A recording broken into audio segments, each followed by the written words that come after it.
All right. Hello, citizens of the Nigelverse. It is Nigel here once again, and this is going to be another movie review. Oh, Nigel, I hear you ask, why are you reviewing this? Aren't you supposed to be doing awful month related content? Why are you reviewing this movie? Well, we are going to need this for a review coming up in a few moments, once I record it right after this one. Plus, it's been a while since I've seen this movie, so I wanted some excuse to rewatch it. Spoiler alert for the next review coming up. I wish the excuse was better for the rewatch of this movie, but I'm glad I did anyway. It's time to review Megamind. Uh, so, of course, as always, I'm not a professional movie reviewer, movie analyst, movie critic, or anything like that. Just a man who enjoys a good time, and I had a pretty good time rewatching this movie. It's a movie that has gotten a bit of a cult following as of late. It feels like people are starting to reappreciate this movie. This was even before Megamind versus the Doom Syndicate, which we will get to. But it feels like even before that came out. In fact, arguably one of the reasons that movie did in fact come out was because a lot of people were getting a newfound appreciation for Megamind. Like people liked Megamind when it came out. It wasn't regarded as an absolute classic when it came out. I saw it in theaters. I was about 10 when this movie came out, if I'm not mistaken. Yep, I was about 10 years old when this movie came out. I enjoyed myself, but it wasn't. But it's something that, with age and with time, gets a lot more love and appreciation from those who watched it, those who are maybe watching it for the first time in the present day. So to see it get that kind of that status, it's almost like how the Road to El Dorado is, where or now how people, as you know, they get older and everything, and now that the movie has some age, now people are going back and are appreciating the movie for what it was. Even though technically that movie Road to El Dorado was technically like a box office flop, box office disappointment, but it is still a favorite for a lot of people, and myself included. I love the Road to El Dorado, but we're not here to talk about the Road to El Dorado, although I'm sure I will cover that at some point here on the channel in the future. But we are here, in fact, to talk about Megamind. So, without further ado, let's get right into it. Now, if you've seen these reviews of mine before, you kind of already know this works. If you haven't, I'm going to be talking about what I liked and disliked about the movie, as well as giving a brief plot summary. So, oh, we see. First of all, it's how it's laid out in the wiki, which I have up just for reference, just in case there's any points I missed. How it's laid out. It's laid out in in canonical chronological order, but technically it starts off with Megamind falling through the sky, presumably to his death, and then they flash back to prior to that moment, and we will come back to that moment in the near future. So we start off by seeing Megamind sent to Earth as his planet is blowing up as his planet is about to be destroyed. It says it's about to be destroyed by a black hole, uh, I don't think they explicitly state that in the movie, but good on whoever edited the wiki for adding that extra context. So Megamind is being sent off. His parents say he's destined for something, but we don't learn the rest. Thankfully, it's not the same thing that Superman and apparently was destined for in the new Superman movie. But so Megamind is sent to Earth, but so is the person who would eventually become Metro Man, and they're both sent. And Metro Man is like spaceship like shuttle type crib is a lot nicer, unfortunately, and he does like hey veer Megamind off course first, and Metro Man ends up in a nice mansion, and he's got all the riches and everything. He's got and he gets that family. Meanwhile, Megamind literally ends up in prison, so he's raised by the prison inmates. It's there is going to be besides the obvious ones that I mentioned just a moment ago. There's going to be a lot of kind of digs and not really digs, but a lot of like spoofs and like parodies and everything to other stuff within superhero medium, and I am all here for it. But we see them grow up. Megamind grows up in the prison, being taught right and wrong in quotation marks, aka being taught that police and law enforcement are bad and that evil and criminality is good. So Megamind essentially grows up with that. Meanwhile, Metro Man grows up very privileged. They eventually go to school together, or they attend the same school where Metro Man is like the most popular person in the classroom. Meanwhile, Megamind is pretty much an outcast, as he keeps screwing up and he keeps getting into a lot of trouble. And more he realizes that the main thing he's good at is in fact being bad. So eventually he sets up a rivalry between Megamind and Metro Man, and they have all kinds of battles throughout the city. Metro Man is very much regarded as a hero, meanwhile Megamind is very much the villain. So, that's how it goes throughout the years. Uh, and on the day that they're going to open a whole museum to Metro Man, which is kind of crazy, he Megamind, with the help of his friend Minion, and not the minions, the little yellow beings running around, and we'll get to those comparisons in a moment. But Minion, a singular fish with a robotic body, who was given to Megamind by his parents before they shipped him off to Earth. Or so Minion's literally been there with Megamind since the beginning, and Minion helps break Megamind out of prison with the help of the Identity Stealer Watch, which allows the person to copy someone else's identity. So they use it to trick the warden and the rest of the prison guards, and Megamind escapes from prison. And uh, and and he kidnaps Roxanne Ritchie, who is very much like the damsel in distress. She's a reporter, so put two and two together, or along with her. She's not kidnapped along with him, but she is accompanied by her cameraman and Hal, who very much has a crush on her, almost to a creepy degree. But we are not done with Hal just yet. Oh no, we're just getting started. So Megamind kidnaps Roxanne. Metro Man opens up the museum. He does like the ribbon cutting. He does it with his laser vision. He's got the crowd all riled up in a frenzy. Sadly, he is not Markiplier, but he is, But Metro Man and hypes up the crowd. He talks about the museum. He thanks the fans and everything.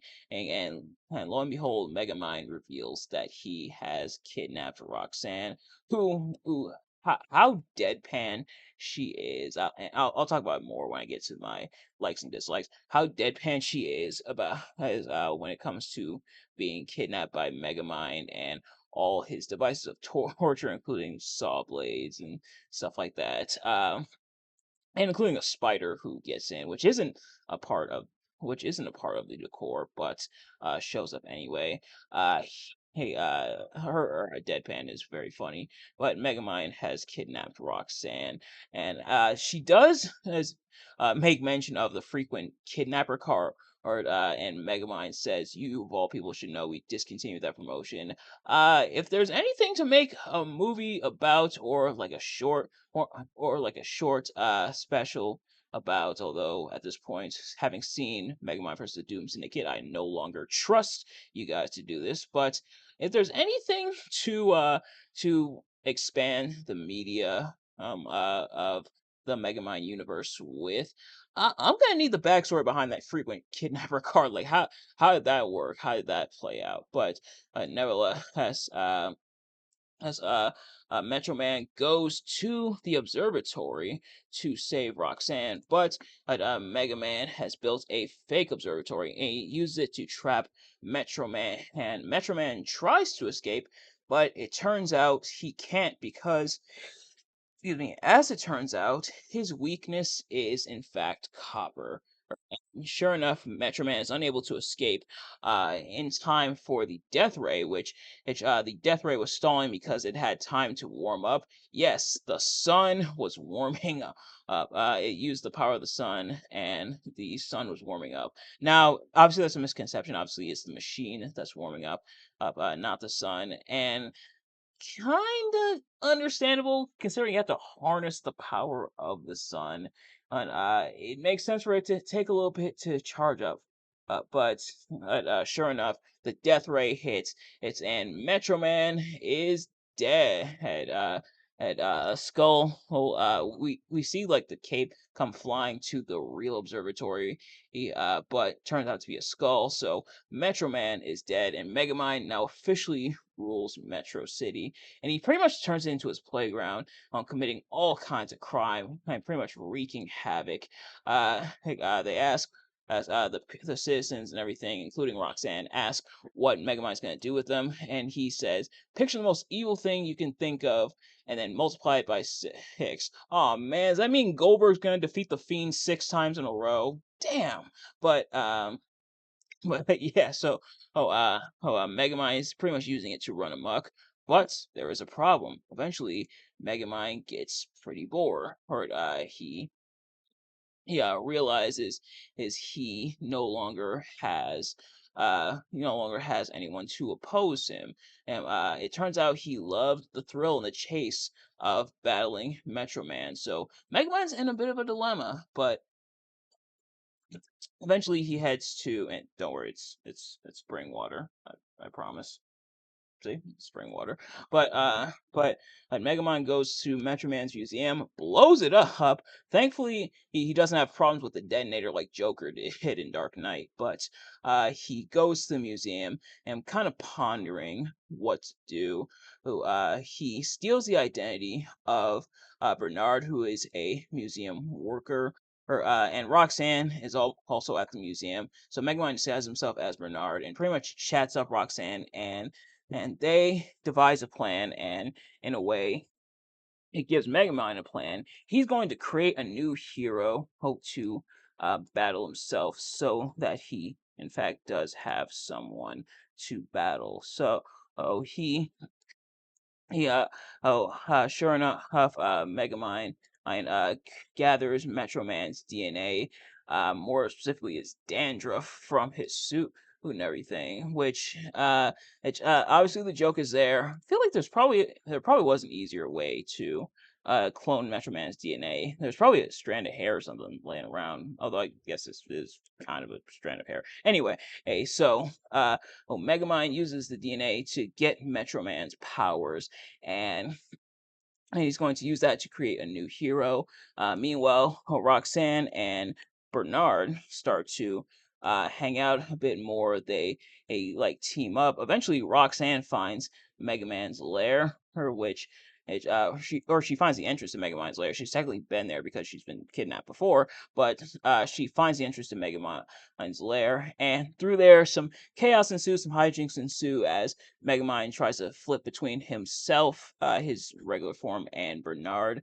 Eventually, he though, oh the powers, which are in kind of like a dart type thing, hanging like a dart type gun. They accidentally go through a pipe and they end up in Hal's nose, which Hal also is trying even harder to court Roxanne, but Hal now has Metro Man's powers, and Megamind, they were going to seek out someone who has proven themselves worthy to be pure of heart, kind of like the super soldier serum. But they're now stuck with Hal, so they gotta make the most of it. But eventually they head to Hal. They find his apartment, and he gets super buff, like it transforms him and physically, so he's super buff. He's got powers and everything. Before or that, had they hit him with the forget me stick, which is pretty funny. It almost in a way doesn't full on serve a purpose. And so I forget why they even hit him with the forget me stick in the first place. But he's but that kind of just that part. Uh, uh, Man, I cannot talk tonight. That part escapes me. That was what I was looking for. But sure enough, Hal gets his powers. There's Megamind turns into the who Titan, and that's the hero name he's picked for him. He turns into Titan slash Hal's space dad, which is pretty much like Jor-El from the Marlon Brando Jor-El from the old school Superman movies. He's which is nice such, and Minion is the space stepmom. Extra step going for the stepmom, but we see them cut to a montage of them training Titan to be a hero. Meanwhile, Megamind as Bernard is getting closer and closer to Roxanne, and it's even influencing stuff Megamind does.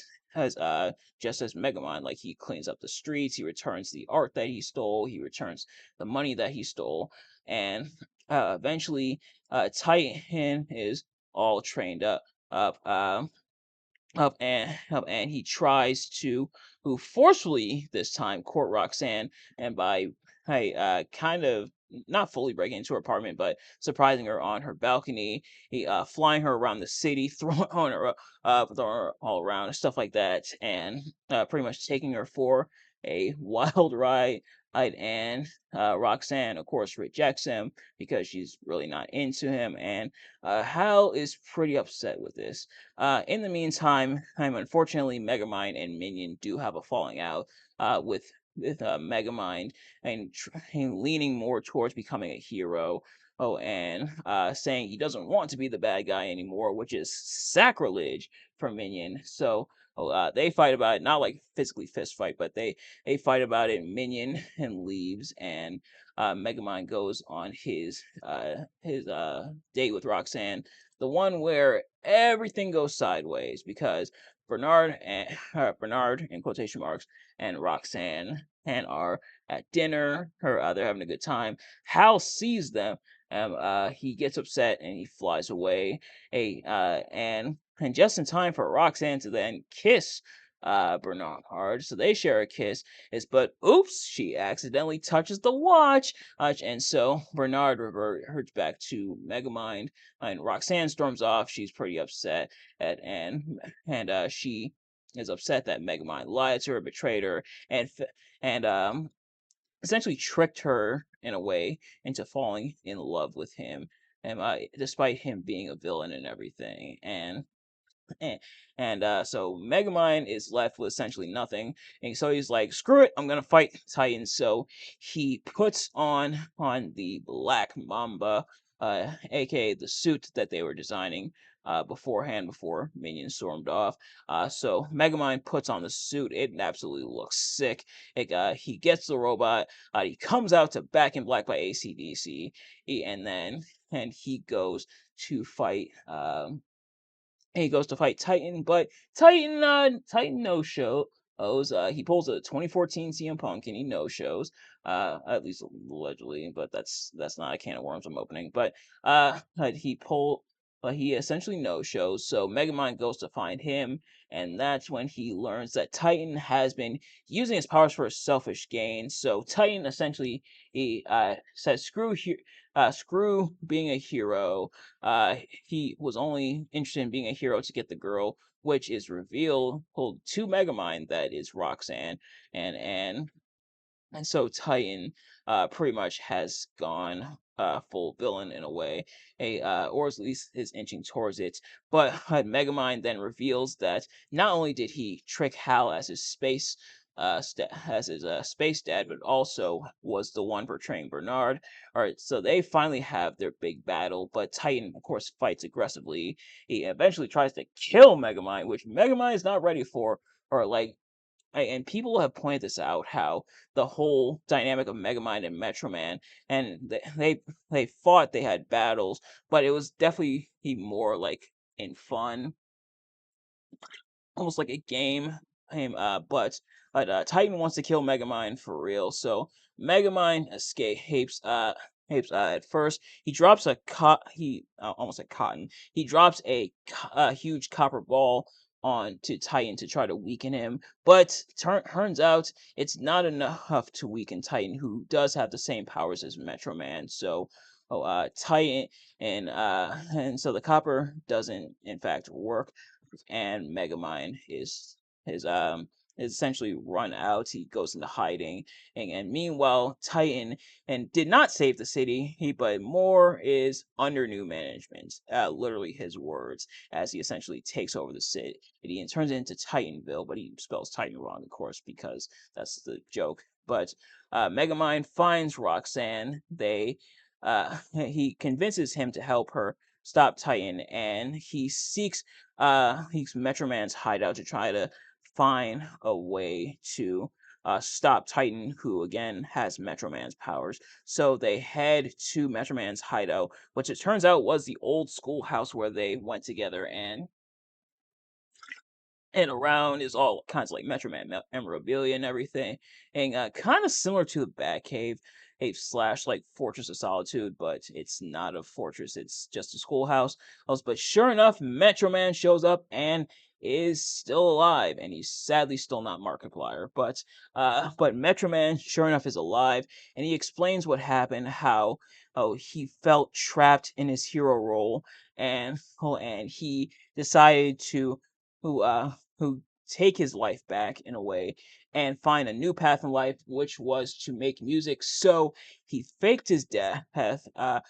He faked being almost said faked being allergic. He faked having his powers weakened by the copper, and then he grabbed the skeleton from a nearby nursing school, well, tossed it through, and essentially killed himself off. And Megamind and Roxanne are like surprised, shocked, and kind of pissed. And I honestly don't blame them. Sure enough, they leave off without him. They tried to convince him one last time, but Metro Man's like, I'm done. But he says that when there's evil, good will rise against it. Pretty much foreshadowing to what to what's gonna happen. And Roxanne tries to convince Megamind to go after Titan, but Megamind's like, nope, I am not the hero. Oh, I don't save the day. I don't get the girl. Oh, so he decides to go home, aka back to prison. But sure enough, Roxanne tries to appeal to Titan one last time, so he kidnaps her and gives a public call out to Megamind. But Megamind is stuck in prison. He apologizes to the warden, but sure enough, the warden is Minion in disguise, and Minion essentially breaks Megamind out of prison, and they go and confront Titan. One of the coolest moments in the movie, is the clouds go dark. Oh, and this is shoot, accidentally knocked some stuff over. This is as Titan has Roxanne tied up to the top of the very tall building, and sure enough, the clouds go dark. Or Megamind he shows up. He says that Titan is a villain, but he's not a super villain. And when Titan asks what's the difference, that's when Megamind says presentation, and it is the coolest freaking thing ever. And he's playing Welcome to the Jungle by Guns N' Roses. I will say, throughout this whole movie, between uh between Highway to Hell by AC/DC, Back in Black by AC/DC, when he dons the Black Mamba and goes to fight Titan, and poor Titan no shows him, then Welcome to the Jungle here, and then even kind of the joke music they use with Loving You by Minnie Riperton, and then at the end when Megamind gets to the museum, which kind of spoiler, with them playing Bad Michael Jackson. I must say, Megamind has very good taste in music. But sure enough, uh, uh, uh, the the hologram in a way which is made up of the Doombots, uh, um, Titan, I should say, a goes tries to capture him. They hold him at bay at first, but eventually Megamind tries to escape with Roxanne, and pretty much the plan is not dying, which Roxanne says is a great plan, and fair enough. But sure enough, Titan launches the building at him. It hits Megamind seemingly, but that and as Titan is about to who kill off Roxanne by launching a bus at her. The bus is cut in half, and it's Metro Man. And And I'll be honest, I'm gonna tell you what the reality of that situation is in just a moment. But man, something about Metro Man's return, or something about it just it's one of like the coolest things. I can't even lie. Like I loved it then, I loved it now, even though I've seen some of the scenes on YouTube. I loved it when I went to go rewatch the movie. It's just such a cool moment. But Metro Man chases away Titan, and Roxanne goes to check on Megamind, but it turns out it's Minion, and Minion has his fishbowl totally destroyed. And it turns out Metro Man is in fact Megamind in disguise, as who's copying Metro Man like every move down to a science. Some people, I did see some people kind of confused like why Megamind was able to do such a good Metro Man such a good Metro Man impression, and I'm like, they fought like hundreds of times. Like Hegemon probably has Metro Man's like mannerisms down packed and his verbiage down packed. He does run Titan off at first, and then he shows up. He flies down. He literally does like the Superman pose as he like flies down to Roxanne. She takes off the watch. How she reveals it's Megamind with like the jetpack and everything. But Titan shows back up because Megamind made one Freudian slip. He accidentally called while Metro Man, and he accidentally called the city Metrocity when it should be Metro City. And that's kind of a character quirk with Megamind throughout the movie is he mispronounces a lot of things. He says like Ollo instead of hello. He says spider instead of spider. He says shul instead of school, stuff like that. But this time, it definitely came back to bite him in the ass. And so Megamind is fighting off Titan and slash trying to escape. Megamind eventually makes his way to the invisible car, which he lost the night Roxanne dumped him alone in the cold and rain, with his words.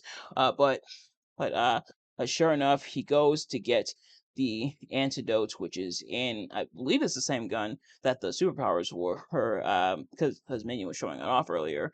But sure enough, it needs time to charge, and Titan, sure enough, grabs the door of the invisible car, which he's able to see because Megamind literally got in it, and you can kind of see the silhouette of the car. So he grabs it. Really funny moment when Titan pulls out the door, stares at Megamind, who's staring at him through the window, and Megamind just like presses the lock button on the car, or which is pretty funny. He throws Megamind very high up in the air.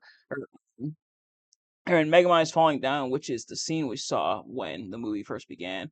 But his time, Megamind grabs the he has the dehydration gun, which we've seen throughout the movie. It turns things into essentially little cubes, like ice cubes, which he reactivate in water. He uses it to dehydrate himself. If he drops the gun in the water, like the gun falls in the water, then the cube falls in the water. Or actually, the gun's still in the air. Dehydration gun falls in the water. Her, the cube falls in the water. Megamind shows up, says hello. The antidote gun falls into his hands, and then he uses it, sticks it right up Titan's nose, and pretty much depowers Titan. So Megamind has saved the day. He's hailed as a hero. He gets a museum in his honor. Or I was at first I was like, hey, why they totally repurposed the Metro Man Museum and just dedicates Megamind? Then I remember, oh yeah, it blew up. That almost went over my head. When I watched it many years ago, now that I rewatched, I was like, oh yeah. But sure enough, everybody happy. A happy ending. Megamind is the new protector of Metro City. Bernard does come out of the cube, the dehydration cube, when Megamind's clothes are put in the wash, but Minion takes care of it with the Forget Me Stick. Which it's a Forget Me Stick isn't a sophisticated gadget. It's pretty much like a small like bat hat or like object that used to imply to wipe memories, which is well, yeah, that's one way of doing it, I guess. But, ladies and gentlemen, that is the movie. Hey, in terms of what I liked about this movie, This movie was just a whole lot of fun. Now, this movie, as I alluded to earlier, came out around the same time as Despicable Me. They came out pretty close to each other. This came out in November 5th here in the United States, and then came out in October 28th in Russia. So Russia got access to it first. Meanwhile, Despicable Me, he came out in July of 2010. And so these were kind of around the same time. And because of that, they do get compared to each other quite a bit. But they are definitely not the same movie. They don't follow the same premise. There's some similarities. There's a little bit of overlap here and there. Pretty much the core one being the bad guy turns into the good guy, that kind of thing. But this movie definitely stands out with it. This movie, like I said, just a lot of fun throughout. I had a blast watching this movie again, and like it's so fun. There's a lot of really funny moments. There's a lot of really goofy moments. The movie does touch on some very interesting topics, such as like finding your identity, choosing your destiny, not being in the destiny that you seemingly had even from birth in the case of Megamind and Metro Man, but finding it as you go. Oh, Metro Man found his Megamind found his, which is a nice callback. Guys, worth mentioning. A nice callback at the end of the movie where Metro Man is in the crowd in the overcoat and the hat, similar to how the Doombots were when Metro Man was unveiling his museum toward the beginning of the movie. So nice callback. But but but finding your own identity. But also, I think they touch the subject matters in the way of the main villain, that being Titan, aka Hal. Because Hal, oh, what can I say? At this point, with so many like character analysis videos and everything, in which are all very well done, by the way. Hey, like Hal, what can I say about him that hasn't already been said? He's very much like insecure. He's kind of like a loser. Hal is pretty much the embodiment of r slash nice guys, where he's very selfish. He's very almost borderline sociopathic. He feels like the world owes him something. Feels like he should be owed Roxanne and should get to go on dates with her and everything because he's a nice guy. And truth be told, that's not how life works. And I think the movie does a very good job kind of expressing that. It's something you don't really realize or appreciate until you get older. Like you can pick up on it when you're younger. Like I kind of picked up on it when I was younger, how Titan was mean just because he didn't get the girl. But as you get older, you realize like, hey, yeah, that's not how life works. Like just because and let this be a lesson to you guys and some gals, but especially the guys, especially like the r slash nice guys, excuse me, or like the quote unquote nice guys. Tip your fedoras and listen to me carefully. Just because you're a nice person, just because you do good things and everything, doesn't mean women owe you a chance with them. That's not how life works. And I think how the movie goes about explaining that is relatively well done. It doesn't go too deep into it. It's not like a deep philosophical kind of analysis of it. It doesn't do anything super duper groundbreaking with it. It's not like this big like type moments, but you do get it and you do understand what the movie is trying to say. And I think uh having that within the context of the movie, having the movie pretty much explain it without going super super in overdrive with it and like beating you over the head with it. It's being a bit more on the subtle side.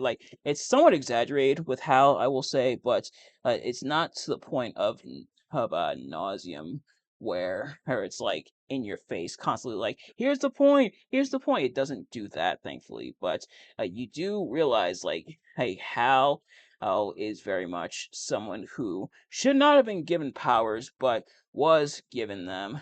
And what's even, I guess makes it more real and in a way sadder is that there are people like Hal in real life. Like I alluded to, there's a whole subreddit dedicated to people like Hal in real life. I'll be completely honest. with some of the stuff that I went through, experienced as a young man, like growing up and everything. Maybe there might have been an alternate universe where I might have ended up like Hal. Oh, thankfully I didn't for the most part. Or like like obviously, I can't. It's not something I can fairly say without seeming, what's the word I'm looking for? Uh, like I'm aware enough to know that um that as I'm not entitled to anyone, I'm not entitled to anyone's time or anyone's company. Like if they choose to hand that to me, and they choose to share their time, their energy, and anything else with me, great, awesome. I've made some good friends because of that, but it's not owed. And I think the movie gives that across us very much in a creative way with Hal, and Hal almost gets Hal slash like Titan almost gets kind of scary at times with how insecure he is, how like narcissistic he is. Like it gets kind of scary. But I also like how that adds to the character development of Megamind, where he realizes is my brand of villainy is way different than that one, but it also helps him realize that he doesn't need to create the hero, he needs to become the hero to stop a greater evil in a way in Titan. So, the payoff of Megamind becoming the hero, which the movie definitely teases at some points, sometimes more subtly than others or times in the movie, but the payoff feels a lot more. It feels a lot less forced and a lot more earned. Not saying it felt forced in Despicable Me, but it definitely felt a lot more in in this movie when you see the character arc. And Metro Man has not and Metro Man and in a way with his decision, him taking back his life and everything, the movie and I love that the movie did this. It presented it. You see Metro Man, you see the explanation from him why he did what he did, why he faked his death, why he decided to become Music Man, but it doesn't quite make a judgment call. It kind of just like it kind of leaves it up to your interpretation, like whether or not you feel Metro Man is selfish and everything for for in a way abandoning the people of Metro City and kind of wanting to do his own thing. Sorry, I'm just trying to plug in my laptop, but whether or not he's selfish for that, whether or not he should have did that, at the movie doesn't really make a definitive call whether or not he should have did that. Like it provides a reasonable explanation, and the way everything else is set up in the movie, it kind of leaves it up to the audience to decide. And I think that was a very good choice. That was a very right choice. Like they could have very easily said Metro Man was completely in the right or Metro Man was completely in the wrong. They kind of leave it in a way up to interpretation. And I think that's very well done within this movie. He as I alluded to, soundtrack A1. On the visuals, the effects, and everything, especially compared to Megamind Doom Syndicate. The visuals, especially for the time, very good. But a lot of fun, like animations, very cartoony, very goofy, but it's just a lot of fun. It's just a fun movie throughout. Like it's not super deep, it's not super philosophical, but you'll just have yourself a fun time. And sometimes that's even better. If if I had to find some stuff to dislike about the movie, the whole turnaround of Megamind being like, "Oh, uh, I eliminated Metro Man too. Ooh, oh, now I have no purpose." It felt like it went by a little too quick. There was an opportunity to kind of explore it a little more, or and I did come across some deleted scenes. I saw a compilation earlier today, actually, before recording this review, of some deleted scenes. And there's a scene where Megamind's like brushing his teeth, and then he grabs himself by the back of the shirt as if like he was Metro Man pulling him up.